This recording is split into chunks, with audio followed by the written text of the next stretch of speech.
So, meron tayong bagong client ngayon. Ang problema niya ay yung gitara niya napatambak na lang simula nung nagkaroon ng mga fret bass, tutunog lata, at pag nagigitara daw siya ay tinatamad na siya gawa ng ang samang pakinggan. Ayan.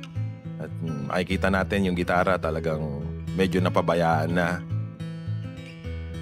Nagtanong daw siya doon sa Central Mall kung magkano yung pagpapa full setup ng gitara. 2,000 daw. At iiwanan niya ng 1 linggo. So ayan, pinatesting muna natin sa kanya yung ating mga binibentang gitara at baka maisipang bumili na lang. Ayan. Kitang-kita nyo yung mga tungkab-tungkab sa fret niya, kaya marami talagang fret bass yan. At yung kanyang fretboard ay talaga namang napabayaan na at talagang dry na dry at madumi na. So ayan, papakita natin kung paano natin ipinroseso yung ating full setup. Ayan, i-level muna natin. Tapos kinaskas ng mabuti hanggang sa mawala yung mga tungkab-tungkab sa fret. At syempre, lagi nating chine-check yung fret niya kung pantay na ba. Ayan, fret crowning, tapos fret polishing. Ayan. Time-lapse tayo dahil matagal gawin yan. At ayan, ginamitan na nga ng grinder para talagang kintab na kintab na. Super shiny nga. Pero yung fretboard ay hindi pa ako. So, pakita din natin kung paano natin linisin yung fretboard. Ayan. Lemon oil, tapos tinutbrushan, tapos kinaskas ng blade para matanggal lahat ng dumi. Ayan, tapos kinondition ulit ng lemon oil. Ayan, pati yung bridge niya at nilinis natin. At syempre, i-polish ulit para talagang, ayan, ito na. Shiny. Kitang-kita naman ang quality. Yan ba ang 500 lang? Ayan, syempre, pinull setup natin siya at in-upgrade na rin sa bone nut and saddle kasi naka-plastic pa siya, plastic nut and saddle. So, yung bone nut and saddle ay malaki ang improvement niyan sa resonance, sa sustain nung strings. I-research nyo na lang kung ano yung pagkakaiba ng plastic at saka ng bone nut and saddle. Ayan, tapos meron din tayo binibentang strings. Murang-mura pero original, 250 lang. Ayan tapos na mag-restring at mamaya-maya lang ay tetestingin na natin yan ng ating mga paboritong intro. Ayan, kunting yabang muna sa picture. O diba, pang aesthetics na yan. Pwede nang pang-display sa home studio mo. Yeah. Nang harana pa nga. Bakit ba kailangan? O, diba? Bakit ba kailangan magbihis? Wala ka namang pera.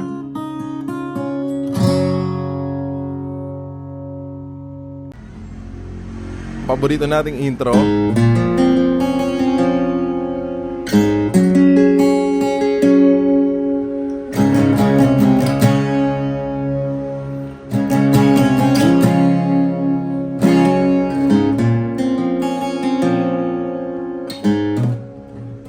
Ayun, sumabot pa nga.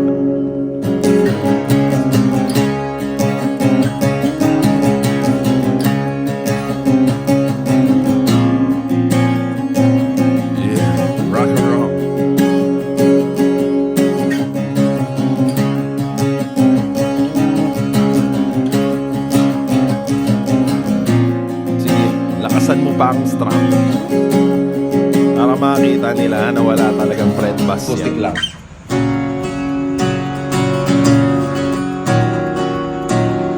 Kamusta naman yung action? mababa lang, no? Ito natin. Sige, maniwala ka. Ayan, no? Napakababa lang yan. Oh, sige, mababa. Electric guitar action yan, eh. Mababa nga Electric naman. guitar action. Ayan. Yan, Saan no? ka makakakita? Acoustic guitar. Sukatin natin mamaya. Tapos naka-electric guitar. Low action. Sino mag-aakala na pwede palang babaan talaga ang action? Ayan. Mas masarap na sa tenga yung tunog, ano? Naniniwala na kami sa'yo. Sige, tingnan natin yung ano. Okay, good. Ito yan, sa 12 Sige, sukatin. Sa 12 fret natin susukatin yan. Ayan, electric guitar low. Ganyan kababa yung ano niya. Oh. Ito, tira mo. Ayan, yung number 6 niya, ito. Electric guitar low action yan na pang electric guitar. Tapos dito naman yung number 1. Ayan, yan na yung pinaka lowest action na pwede mong i-set up sa isang gitara. Hindi mo na pwedeng ibaba yan. Yan na yung pinaka komportable na pwede mong gawin. Pero Okay. check mo, walang string bass yan.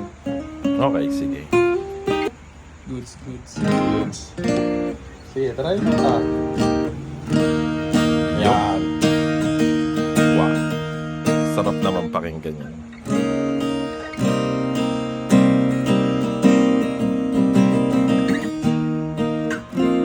Nakapagbalik loob na Napansin sa mo yung dati dito, pagigitara ang ating yung client.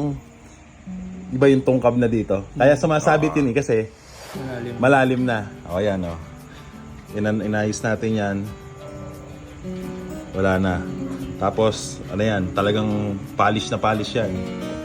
Pansinin mo yung Naniniwala pagka- na kami sa'yo. Ganda nga naman ang tunog. Ayos, Ayan. ayos. Mukhang talagang Sige. satisfied ang ating client. Salamat sa inyo. Goodbye.